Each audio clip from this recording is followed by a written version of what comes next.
Hello दोस्तों, welcome back to my YouTube channel update तक। तो आज हम लोग बात करने वाले हैं BSc honours with research fourth year, यानी कि BA BSc BCom honours with research, जो कि एग्जामिनेशन 2024-25 में फोर्थ ईयर का पेपर हुआ है। ये पेपर है फॉर ऑल स्टूडेंट एनईपी यानी न्यू एजुकेशन पॉलिसी के फोर्थ ईयर के सभी विद्यार्थियों के लिए, जिनका लास्ट पेपर था रिसर्च मैथोलॉजी का। यानी कि मैं ये आप लोगों को बताना चाहता हूँ कि जो BA BSc BCom honours with research का फोर्थ ईयर का 2024 और 25 का पेपर हुआ है, वो रिसर्च और मैथोलॉजी का पेपर हुआ है, वो फॉर ऑल स्टूडेंट एनईपी में हुआ है। यानी कि न्यू एजुकेशन पॉलिसी के तहत सभी विद्यार्थियों का पेपर एक ही आया था 2024-25 में, और ये पेपर था रिसर्च मैथोलॉजी का। ये paper BA BSc BCom fourth year में कंपलसरी था, सभी का पेपर एक ही था। तो आप लोगों को इसके सभी क्वेश्चन को देख लेना है, और इसके जो सभी क्वेश्चन हैं वो बहुत इंपॉर्टेंट हैं। तो आप लोग मेरे इस वीडियो को लास्ट तक ज़रूर देखिए। तो चलिए हम लोग देख लेते हैं। 25 नंबर का है। नोट: सभी 3 खंडों के प्रश्न निर्देशानुसार हल कीजिए। अंकों का विभाजन खंडों के साथ दिया जा रहा है। तो हम लोग आगे इसको देख लेते हैं। तो जो खंड आ है यानी कि सेक्शन ए है, इस पे जो क्वेश्चन दिया गया था वो अति लघु उत्तरीय था, यानी very short answer type question था, जो कि 3 नंबर के क्वेश्चन थे और हमें 2 को हल करना था। तो चलिए देख लेते हैं ये 2 क्वेश्चन क्या थे। तो हम लोग आगे बढ़ते हैं और इसमें देखते हैं, निम्नलिखित में से किन्हीं 2 प्रश्नों के उत्तर दीजिए। प्रत्येक प्रश्न 3 अंकों का है। 50 शब्दों में उत्तर दीजिए, यानी शब्दों की सीमा 50 शब्द है। तो इसको हम लोग देख लेते हैं आगे की तरफ।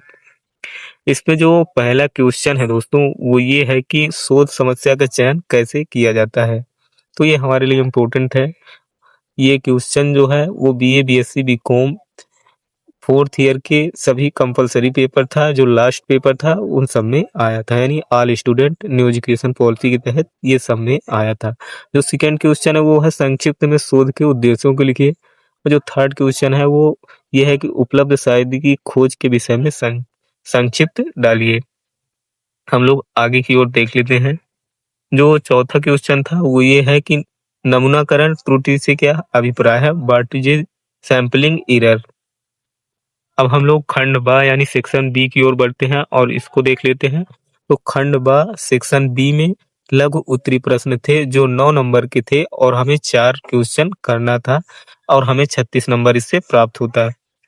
तो ये जो शॉर्ट आंसर टाइप क्वेश्चन है, इनमें हमें किन्हीं 4 प्रश्नों के उत्तर देना है। प्रत्येक प्रश्न 9 नंबर का है, शब्दों की सीमा 200 है। तो इसको हम लोग देख लेते हैं। तो जो क्वेश्चन है सेकंड नंबर का वो ये है कि शोध के प्रकार को समझाइए। नेक्स्ट क्वेश्चन है शोध समस्या की पहचान आप कैसे करेंगे। चौथा है संक्षिप्त साहित्य के क्रमबद्ध ढंग से लिखने पर प्रयास डालिए। हम लोग नेक्स्ट क्वेश्चन देख लेते हैं। इसमें जो 5वां क्वेश्चन है वो ये है कि आदर्श नमूना रूपांकन की विशेषताओं से आप क्या समझते हैं, व्याख्या कीजिए। परिकल्पना परीक्षण के लिए प्रवाह आरेख की व्याख्या कीजिए। दोस्तों एक बात आप लोग जरूर ध्यान रखिए कि पेपर इंग्लिश और हिंदी दोनों में दिया गया था, तो आप लोग जिस भी मीडियम के हो वो देख लीजिए और इसको जरूर याद कर लें, क्योंकि ये पेपर में कंपलसरी पेपर था, ये जरूर पूछे जाने वाले प्रश्न हैं।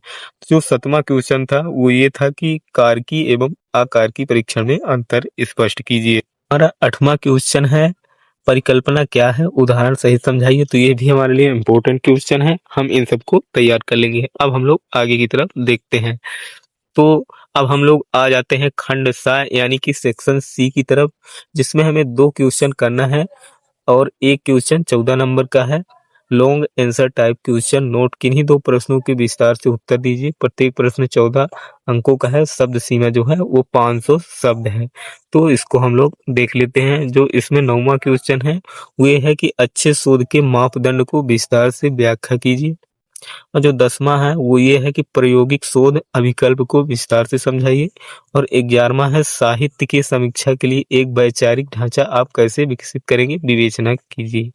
और जो 12वां क्वेश्चन है वो ये है कि नमूना रूपांकन से आप क्या अभिप्राय है, विभिन्न प्रकार के नमूना रूपांकनों की व्याख्या कीजिए।